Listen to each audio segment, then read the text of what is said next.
দক্ষিণ ত্রিপুরা জেলার জোলাইবাড়ি বিধানসভা কেন্দ্রের কোয়াইফাং এলাকার শ্রীকান্তবাড়ি এডিসি ভিলেজে অভিত পঞ্চমুখ লংদ্রায় শিব সেবা আশ্রম সংলগ্ন স্থানে বিধায়ক উন্নয়ন তহবিলের অর্থায়নে নির্মাণাধীন নতুন মন্দিরের কাজ পরিদর্শন করা হয়েছে।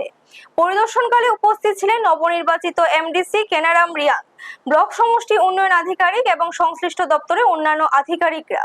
এই সময় নির্মাণ কাজের অগ্রগতি খতিয়ে দেখা হয় এবং কাজের গুণগত মান বজায় রেখে নির্ধারিত সময়ের মধ্যে প্রকল্প সম্পন্ন করার বিষয়ে সংশ্লিষ্টদের সঙ্গে বিস্তারিত আলোচনা করা হয়।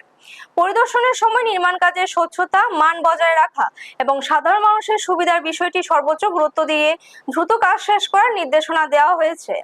সংশ্লিষ্ট আধিকারিকরা জানান, নির্ধারিত সময়ের মধ্যে কাজ শেষ করার লক্ষ্যে প্রয়োজনীয় পদক্ষেপ নেওয়া হচ্ছে। পরিদর্শন শেষে জানানো হয়, মন্দিরটি নির্মিত হলে এলাকায় ধর্মীয় ও সামাজিক পরিকাঠামো আরো শক্তিশালী হবে।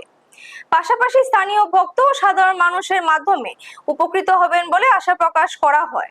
ব্যুরো রিপোর্ট, নিউজ তৎকাল 24। আপনারা দেখছেন নিউজ তৎকাল 24।